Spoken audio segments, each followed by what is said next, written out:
কবিতার শিরোনাম শব্দের শক্তি। রচনায় কবি এস.এম. নওশের। শব্দের আছে নিজস্ব শক্তি, সৃষ্টির আদিতেও আছে শব্দ, সৃষ্টির অন্তেও সেই শব্দ। শব্দ ছড়িয়ে যায় ইথারে, জাগায় শিহরণ অনুরণে।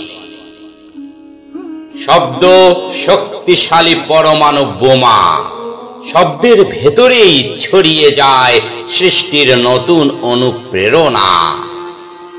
শব্দ জানান দেয় নতুন বার্তা, স্বপ্ন দেখায় আগামীর নতুন সূর্যোদয়ের। শব্দ তৈরি করে বিপ্লবের চেতনা, মিছিল স্লোগানে মুখরিত বজ্র নিনাদ। ধ্বনির স্বরে প্রতিধ্বনিত হয় ইনকিলাব জিন্দাবাদ, ইনকিলাব জিন্দাবাদ।